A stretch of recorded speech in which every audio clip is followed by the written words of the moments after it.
परिषद में 24 एजेंडों पर निर्णय लिए गए हैं। सबसे महत्वपूर्ण निर्णय मैं जानकारी देना चाहूंगा कि दरभंगा और पूर्णिया एयरपोर्ट में जो राज्य सरकार एयरपोर्ट अथॉरिटी के साथ एमओयू साइन करेगी, उसके प्रारूप पर स्वीकृति दी गई है। दरभंगा हवाई अड्डा और पूर्णिया हवाई अड्डा, इन दोनों हवाई अड्डों में जो एमओयू हैं, उसमें मुख्य रूप से ये बातें उल्लेखित हैं कि राज्य सरकार उसमें जमीन बिना इंक्रोचमेंट के उपलब्ध कराएगी। इसके कनेक्टिविटी 4 लेन से सड़क का मार्ग की कनेक्टिविटी देगी। बिजली पानी की उपलब्धता सुनिश्चित करेगी, जिसका भुगतान वे स्वयं करेंगे, लेकिन उपलब्धता सुनिश्चित करेगी। शहरी क्षेत्र की जो मास्टर प्लान है, उसमें से एयरपोर्ट का उल्लेख किया जाएगा और म्युनिसिपल टैक्सेस जो है वो 5 साल ऑपरेशन में 5 साल तक वेव करेगी। तो यह एमओयू के पश्चात जो निर्माण कार्य है अब आरंभ हो सकेगा पूर्णिया और दरभंगा हवाई अड्डा का। तो यह एक महत्वपूर्ण निर्णय है जो लिया गया है। पिछड़ा अति वर्ग एवं अति पिछड़ा वर्ग कल्याण विभाग के अंतर्गत संचालित अन्य पिछड़ा वर्ग कल्याण आवासीय +2 विद्यालयों में जो बहाली हो रही है, अभी जो स्नातक शिक्षक है, स्नातकोत्तर शिक्षक का जो अभी बहाली हो रही है, बहाली होने तक केंद्रीय विद्यालय के रिटायर्ड एवं नवोदय विद्यालय के रिटायर्ड जो हमारे टीचर्स हैं, उनको बहाल कर उनका प्रयोग किया जाएगा पढ़ाने के व्यवस्था में। और जब रेगुलर बहाली हो जाएगी तो इनको हटा दिया जाएगा और उनके स्थान पर रेगुलर बहाली होगी। ऊर्जा विभाग का एक प्रस्ताव था जो समाधान यात्रा में भी चर्चा में आया था और लोगों की मांग थी। चंडी नालंदा में 2/50 MVA का क्षमता वाला 132/33 KVA का ग्रिड सबस्टेशन का निर्माण की स्वीकृति दी गई है।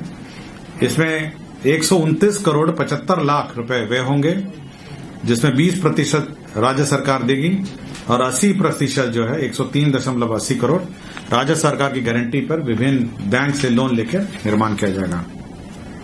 7 निश्चय के अंतर्गत जो विभिन्न हमारे राजकीय अभ्यंतरण महाविद्यालय हैं, उसमें वर्ग कक्ष में पुस्तकालय, कर्मशाला, प्रयोगशाला, छात्रावास, इन सब में जो उपस्कर लगेंगे, उसके लिए मंत्रिपरिषद ने 150 करोड़ 40 लाख रुपए की स्वीकृति दी है। तो ये 37 राजकीय अभ्यंतरण महाविद्यालयों में उपस्करों के लिए क्रय की स्वीकृति दी है। इसी प्रकार 45 राजकीय पॉलिटेक्निक एवं राजकीय महिला पॉलिटेक्निक संस्थाओं में भी 71 करोड़ 99 लाख रुपए व्यय की स्वीकृति दी है। तो दोनों जगह आपके उपस्कर का क्रय, जो लेबोरेटरी है, उपस्कर है, कंप्यूटर है, ये सभी का क्रय की स्वीकृति दी है। खान एवं भूतत्व विभाग ने NIC नेशनल इंफॉर्मेटिक्स सेंटर जो है, उसको नामांकन के आधार पर integrated mining management information system, जो कंप्यूटर सिस्टम है, सॉफ्टवेयर है, जिसके माध्यम से पूरा माइनिंग व्यवस्था जो है मॉनिटरिंग हो सकेगा, उसके लिए 4 करोड़ 58 लाख 45 हजार 313 करोड़ का व्यय की स्वीकृति मंत्रिपरिषद ने दी है। यह नामांकन के आधार पर NIC को यह कार्य आवंटित हुआ है।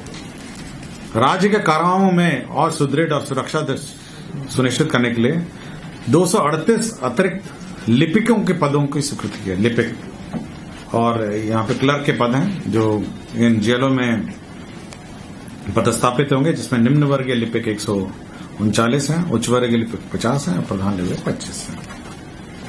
मद्य निषेध सिपाही संवर्ग में अब नए कर्मियों की नियुक्ति के लिए का रास्ता साफ हो गया है। इसके अंतर्गत 1218 पदों की स्वीकृति मिली है। ये ग्रुप सेंटर में रहेंगे, मतलब एक जगह स्थान पर सभी लोग रहेंगे। जैसे पटना ग्रुप सेंटर होगा, मुजफ्फरपुर ग्रुप सेंटर होगा, भागलपुर होगा, गया होगा, सहरसा होगा। तो इन ग्रुप सेंटर के माध्यम से जो डिप्लॉयमेंट है, रेड करने की व्यवस्था है और मद्य निषेध के विरुद्ध जो अभियान राज्य सरकार ने संचालित किया है, उसको और बल मिलेगा और सभी हमारे स्थानों, चेकपोस्ट में यहीं से डिप्लॉयमेंट होगा। पथ निर्माण विभाग के अधीनस्थ जितने कार्यालयों में खराब पड़े रोलर हैं, आपके अलकतरा के मशीन हैं और आपकी गाड़ियां हैं, और जितने भी पथ निर्माण से संबंधित जो उपस्कर हैं जो खराब पड़े हुए हैं, यंत्र तंत्र सब जगह पड़े हुए हैं, उनको डिस्पोज करने के लिए राज्य सरकार ने नामांकन के आधार पर MSTC को अपॉइंट करने का निर्णय लिया है। Mineral and metal trading corporation ये सभी स्थानों पर जो पड़े हुए हैं कबाड़ी है, जो सब मशीन है, उसका नीलामी में सहयोग देगी। एक कमेटी रहेगी, राज्य सरकार ने कमेटी गठन की है जो ये आइडेंटिफिकेशन करेगा, इसका सूची बनाएगा और निविदा के 21 दिन पूर्व इसका लिस्ट प्रकाशित पहले होगा, उसके बाद निविदा होगी और उसके बाद डिस्पोजल होगा। तो यह एक महत्वपूर्ण निर्णय है जो पथ निर्माण के जो कबाड़ी इधर उधर मशीनरी है उसका डिस्पोजल का है।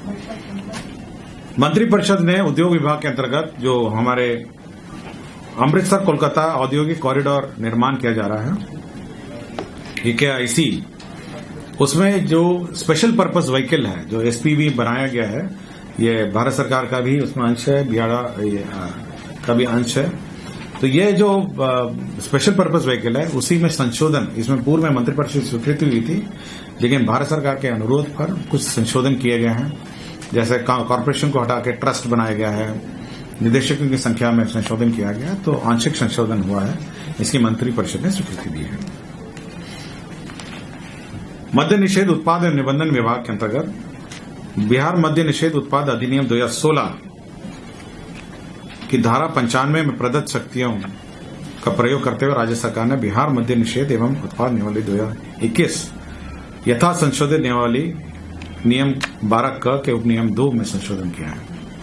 आपको पता होगा कि बीच में एक नियम में संशोधन हुआ था, ये जो 2021 का संशोधन है, कि यदि कोई गाड़ी पकड़ी जाती है तो आधा 50% भुगतान करने के बाद उसको मालिक को वापस किया जा सकता है और उसके बाद न्यायालय का जैसे आदेश हो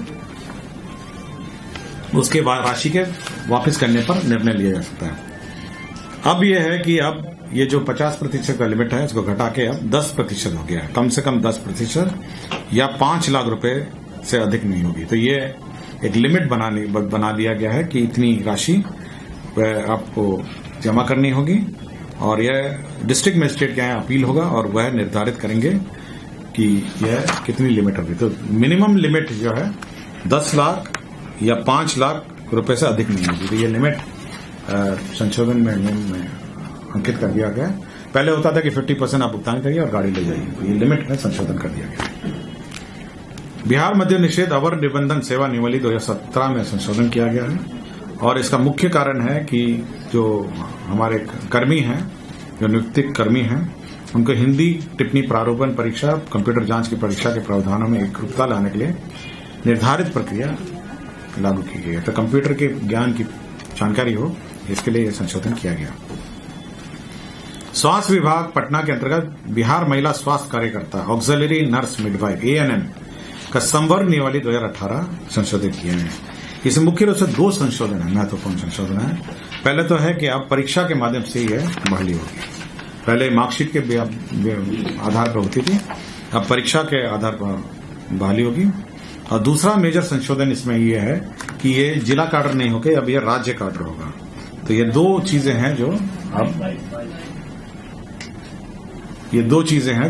अब होगा।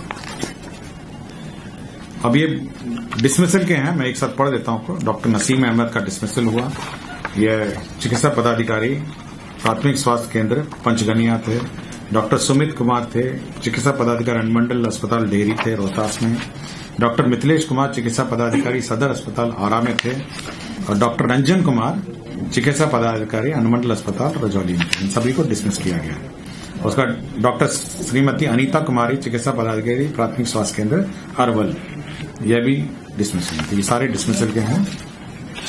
इसके अतिरिक्त एक ध्रुव कुमार है, तत्कालीन अंचल अधिकारी है, त्रिवेणीगंज सुपौल, यह सस्पेंडेड थे, इनको भी बर्खास्त कर दिया गया है 15,000 घूस लेने के आरोप में, यह डिसमिस हो गया।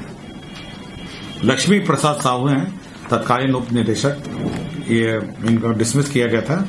न्यायालय के आदेश के आलोक में इनको इनका जो आदेश है निरस्त कर दिया गया है और इनको जो परिणामी लाभ है वो दिए जाएंगे। और साथ ही साथ सरकार ने इस संबंध में इसे अपील भी दायर कर रखी है। 2 भूमि स्थानांतरण के मामले थे। एक गया जिला अंतर्गत गंगा जल आपूर्ति योजना जो निर्माण किया गया था, कंपनसेटरी फॉरेस्टेशन में यह समतुल्य जमीन जो है यह वन विभाग को 88.19 एकड़ उपलब्ध कराया गया है। और जमुई जिला अंतर्गत एक और दूसरा मामला है जिसमें चिकित्सा महाविद्यालय एवं अस्पताल भवन की स्थापना हेतु 21.46 एकड़ एवं 5.54 एकड़ कुल रकबा 27 एकड़ भूमि उपलब्ध कराया गया। यही निर्णय थे और एक निर्णय था जिसमें एडवोकेट जनरल का जो मानदेय है वो निर्धारित किया। धन्यवाद।